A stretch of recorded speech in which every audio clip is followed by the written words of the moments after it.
Hello friends, स्वागत है आपका अपने चैनल बी अ लर्नर पे और बी अ टीचर, क्योंकि यहाँ हम प्रिपरेशन करते हैं केवीएस, किसी भी सीटेट का एग्जाम हो या केवीएस का एग्जाम हो, मतलब कोई भी आपका कॉम्पिटिटिव एग्जाम हो।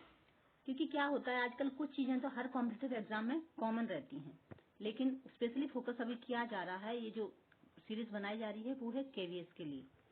तो केवीएस पीआरटी के लिए स्पेशल, तो उसमें हमने इंग्लिश का सिलेबस शेयर किया था पिछले वीडियो में, और एक जो आर्टिकल डिटर्मिनर्स था उसको भी कंप्लीट कर लिया था, ये टॉपिक हमने। तो आज का हमारा जो टॉपिक है, सेकंड टॉपिक है, वो है प्रीपोजिशन।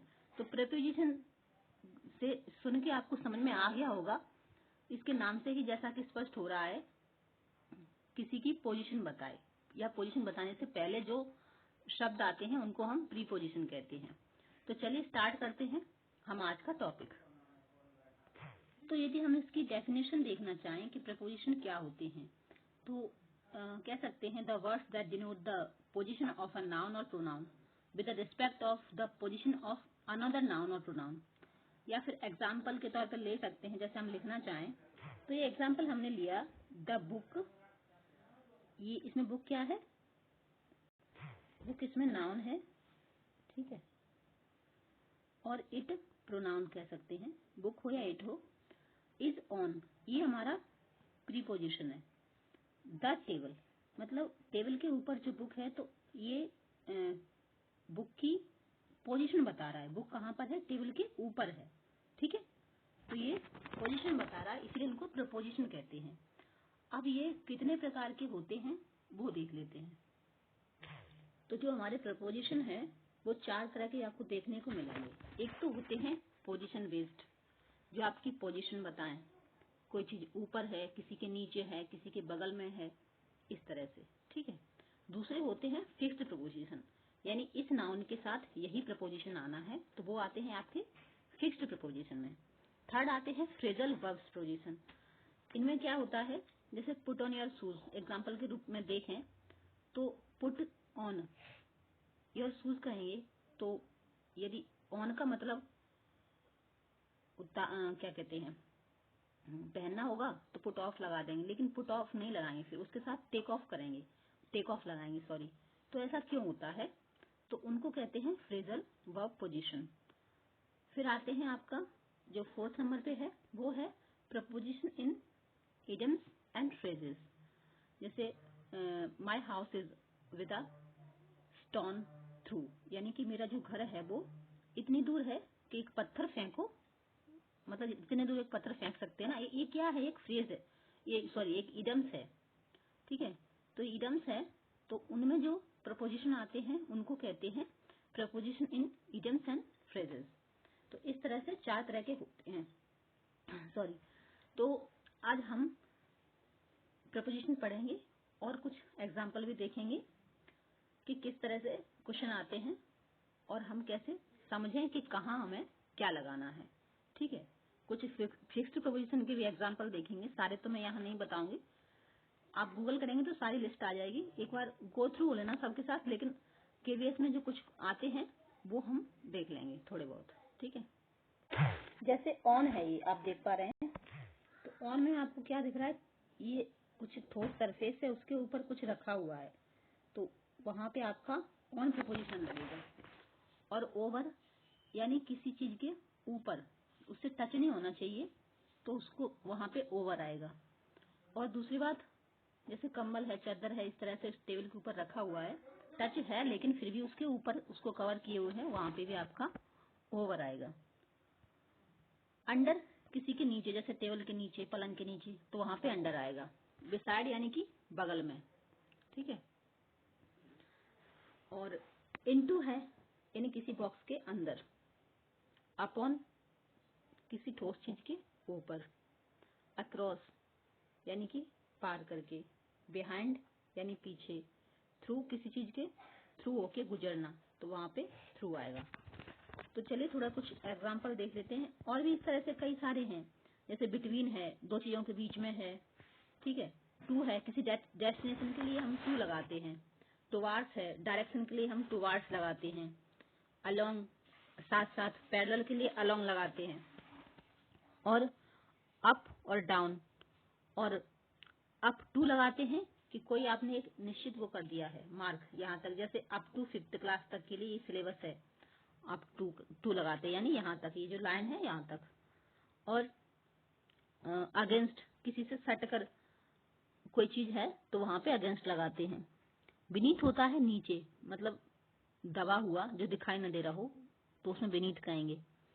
अराउंड यानी कि आसपास, और एबव बिलो, जैसे आपने कोई मार्क निश्चित कर दिया, इसके ऊपर यदि कुछ है, जैसे बिलो डेंजर लेवल, कोई नदी वगैरह जैसे बाढ़ आती है तो एक मार्क बनाया है आपने, उसके ऊपर रहती है तो अबव द डेंजर मार्क, और नीचे है तो बिलो। ठीक है, इसी तरह से हम अब थोड़ा सा एग्जाम्पल देखते हैं। तो जैसे मैंने एग्जाम्पल लिया, ही इज सिटिंग, तो यहाँ आएगा आपका ऑन। क्यों? क्योंकि ये चेयर है या स्टूल है, यानी ठोस सरफेस वाली चीज है, बेंच भी हो सकता है। ठीक है, तो वहां पे क्या आएगा? ऑन आएगा। फिर he is sitting dash the bed, तो बेड के लिए हम लगाएंगे इन। क्यों? क्योंकि बेड पे बैठने के बाद हम उसमें मतलब ऐसी फीलिंग आती है जैसे वो दब रहा है, वो सरफेस उसका ठोस नहीं होता है। और आर्म चेयर है तो उसके अंदर बैठते हैं, ना कि उसके ऊपर, तो इसलिए इनमें इन आएगा। यहाँ पे सोफा भी हो सकता है, मतलब जिस पे बैठ के ऐसा फील हो कि हम उसके अंदर हैं, तो वहां आपका इन आएगा। ठीक है, फिर थर्ड है, he is sitting the tree, तो ट्री के लिए क्या लगाएंगे? तो ट्री के हम नीचे बैठते हैं ना, तो लगाएंगे अंडर। ठीक है, फिर है the tiger jumped dash the deer, तो अभी हमने ऊपर देखा था कि किसी के ऊपर इस तरह से एक बॉक्स था जिसके ऊपर ऐसे एरो का मार्क था, आपने देखा, वहां पे हमने लगाया था अपॉन। तो किसी के ऊपर झपट्टा मारना, तो उसको लगाएं वहां पे आएगा हमारा अपॉन। ठीक है, और इसी तरह से जो सारे हमारे प्रीपोजिशन हैं आते हैं। अब एग्जाम्पल तो हम कई सारे कर सकते हैं, लेकिन काफी लंबा वीडियो हो जाएगा, तो इसकी प्रैक्टिस आपके पास यदि कोई बुक है तो वहां से कर लें तो बेहतर होगा, और इनकी थोड़ा डेली प्रैक्टिस करेंगे ना तो अभ्यास हो जाएगा अच्छा सा। ठीक है, आप कितने टाइम में कर पा रहे हैं, और ज्यादा से ज्यादा प्रैक्टिस करने की कोशिश करें। तो ये एग्जाम्पल इतने ही काफी हैं जितने भी मैंने बताए हैं, और कुछ थोड़ा सा, क्योंकि सेल्फ स्टडी हर चीज में बहुत ही महत्वपूर्ण होती है। वीडियो देख लो थोड़ा सा, अच्छी बात है, उससे थोड़ा नॉलेज मिल जाती है, लेकिन सेल्फ स्टडी के बिना आप 100% श्योर नहीं हो सकते कि आप पास हो ही जाओगे, लेकिन अगर सेल्फ स्टडी कर रहे हो तो आप श्योर हो। तो चलिए अब थोड़ा सा हम अब देखते हैं कि फिक्स्ड प्रपोजिशन क्या होती हैं। तो जैसे फिक्स्ड प्रपोजिशन का आप एग्जांपल लोगे, वेट है। ठीक है, सॉरी, वेट के साथ हमेशा क्या है आपका? फिक्स्ड प्रपोजिशन फॉर आता है। तो फॉर, जैसे आप एग्जांपल देखें, आई वेटेड फॉर यू, तो इसी तरह से डिपेंड है, डिपेंड के साथ हमेशा आपका फिक्स्ड प्रपोजिशन ऑन ही आएगा। डिफरेंट है, डिफरेंट के साथ फ्रॉम आएगा, डिफर के साथ फ्रॉम आएगा, डील के साथ विद आएगा। जैसे मैं बोल देती हूँ कि लिखने में काफी टाइम लग रहा है और इतना बड़ा बोर्ड नहीं है ना। जैसे रिसोर्ट है, रिसोर्ट का मतलब होता है अपना रास्ता अपनाना, तो इसके साथ टू फिक्स्ड प्रपोजिशन आता है। जैसे ही रिसोर्टेड टू क्राइम, और वेट के साथ मैंने लिख ही दिया।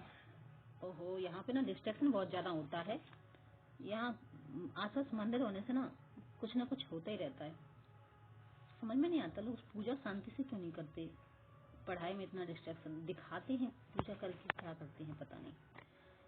तो मैं इसी वजह से मैं ज्यादा लंबा वीडियो नहीं करना चाह रही, क्योंकि कुछ ना कुछ डिस्ट्रैक्शन होता ही रहता है। ओहो सॉरी, माफी चाहूंगी, दरवाजा बंद करने के बाद भी काफी साउंड आ रहा है मुझे लग रहा है, तो मैं वीडियो यहीं अंत करना चाहूंगी, और टाइम मिलेगा तो फिर से, टाइम का एक्चुअली बच्चों के साथ में जैसे ही टाइम मिलता है ना तो तभी बनाने की कोशिश करती हूँ मैं, लेकिन फिर भी इधर उधर से कोई डिस्ट्रैक्शन आ जाता है ना, कहीं बाहर से साउंड आ रहा है, तो इस वजह से पॉसिबल नहीं हो पाता है, लेकिन फिर भी कोशिश करूंगी। और मुझे लगता है कि आपको जो प्रोपोजिशन है वो समझ आ गए होंगे, और फिक्स्ड प्रोपोजिशन के लिए मैं जब क्वेश्चन आंसर करेंगे तो तब और अच्छे से समझ लेंगे। अभी इतना ही। वीडियो पसंद आया हो तो लाइक कीजिए, शेयर कीजिए फ्रेंड के साथ जिनको इसकी ज़रूरत है। और अभी आप चैनल पर नए हैं तो चैनल को सब्सक्राइब कर सकते हैं। मिलते हैं नेक्स्ट वीडियो में, तब तक के लिए धन्यवाद। जय हिंद।